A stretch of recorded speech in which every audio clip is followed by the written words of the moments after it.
Hello, welcome everybody. I'm going to do a brief, corona report, and because some people in the tribe have been asking me about that, and all I can say is that, you have public officials like the governor, like officials from on the federal level, from the CDC, and so on, that supply a lot of this information. So you need to just pay attention to them. You need to just, heed the warnings, do your distancing, wear your mask, wash your hands, just be careful. So, but in this update report, I want to encourage you to take better care of yourself, strengthen your immune system because we know that COVID-19 is airborne, but any respiratory disease is very serious, whether it's pneumonia, influenza, bronchitis, emphysema, any of these lung diseases, and the common cold is a type of corona as well. Now, you just have to take better care of yourself in these troubled times. Uh, in this diagram, let's just say that this is a healthy lung.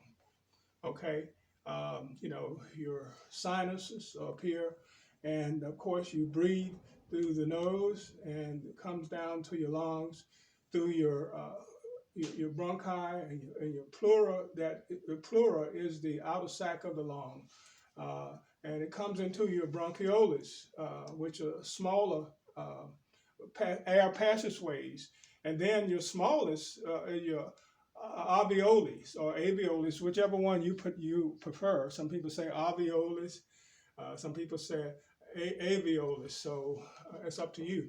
But let's just say that this, like I said, this is a healthy lung, okay? And this is your diaphragm, this big muscle. And when you take a deep breath of air, the diaphragm, allows you to take in more oxygen in the lung, okay? Let's just say that this is a COVID lung or some kind of lung infection. You have this area right here where you have the alveoli. They are tiny air sacs. Scientists say that there are hundreds of them in the lung. Now, here's the problem. The purpose of your alveolus is to convert your carbon dioxide, into oxygen. So it converts your CO2 into O2. Now, when you have inflammation in the lung, it can't do this. Now, this is the problem. This is the seriousness of COVID-19. Because scientists say that your virus, your molecules of your virus, they also hide in your LDL. We talked about LDL on another presentation, but your LDL, of course, these are fatty acids, and they hide there in your proteins, and that's what makes them so hard to get rid of. So when you have people coughing, and if they have some symptoms of COVID-19, and they have a problem getting rid of the flame in the lung, that is a serious thing. That is a very serious thing. Let's say these areas here are areas of infection. Okay, and you can't let that infection build up, because as it builds up, you have less room in the lung for oxygen, and you can't breathe. So the person is in some deep trouble. Okay, so the key thing is to pay attention to what your primary care say. There are respiration therapists that will show you how to do deep breathing, and to expand the oxygen capacity of the lung would be good. Diet is going to be very important. As I said before, you want to go ahead and give yourself a chance. Okay, you can give yourself a chance by first of all, heeding public warnings, maintain your 6 foot distance, maybe even more. Because I've seen some studies out there that say that, you need to be, 10 feet or even better. But, you follow the advice that you get, wear gloves or wash your hands, sneeze into your elbow if you have to sneeze. Just practice all of these safety things, and you'll just have to do the best you can, like all of us are doing. But I would say, you start with your antioxidants. Antioxidants actually enable you to maintain more oxygen in the blood. And of course, if you got more oxygen in the blood, then your lungs are going to also benefit from that healthy A1C. Studies show that if you have an A1C of 6.5, or something like that, that's acceptable. Okay, I've seen some studies, as I said before, 5.7, very high, a very normal level of oxygen in the blood. That's your hemoglobin, rather.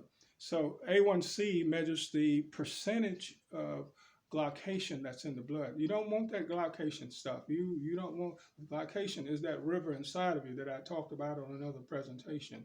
You don't want to, all this information. Information is bad. In the mornings when you get up, you're going to find information in your stomach, information sometimes in your sinus. Sometimes some of this is normal, depends on what your existing conditions are. Just clear your breathing passages, eat a healthy breakfast, practice healthy elimination. By eliminations, I mean bathroom movements, because as anybody can tell you, a person that comes down with pneumonia, if pneumonia somehow brings on constipation many times, and that's a double bad thing. I mean, that's really bad, because if you can't get rid of the inflammation and the fluid, I mean, it's going to continue to build up, and that's going to make any disease really worse. Now, there's a reason why doctors and nurses wear masks. I mean, they wear masks in surgery long before standard gear. Long before COVID-19 hit, they covered their head, they wore the mask and a surgical gown, and even eyewear, because they know that there are a lot of airborne microbes, pathogens, germs. These three are all the same. Microbes, pathogens, germs. They know that there's a lot in the hospital, and when they're doing procedures, they're in open, and doing contact with patients, there's a chance that these things can spread to them. So this is normal wear for hospital staff, especially those performing surgical procedures. So they are aware of the importance of it, and now I'm hoping that this little presentation will help you be more aware to take care of yourself, and again, practice your distances, wash your hands, cough into your elbows, and some of you want to wear your eyewear, you can do that. I mean, but you're going to have to, it's all up to you. Listen to your reports. A vaccine is the answer. We're all waiting on the vaccine, because a vaccine is the only way that this epidemic and pandemic can be controlled. We hear a lot of people comparing the pandemic today to the pandemic of 1918, the influenza. Well, the world was different then. I mean, you didn't have a lot of hospitals built at that time. You didn't have the vaccines. All people did is use home remedies. They got by.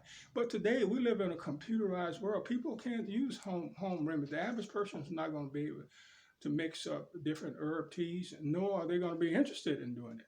And then some that may try, may mess it up, and they get this frustrated, and then they stop, and won't do anything. So that's why I'm saying that the answer is the vaccine. So we're all waiting on it. So let's all pray for it and expect it, because I think it's coming, and I think it's coming soon. So it'll be a blessing to us all. Take care of yourself.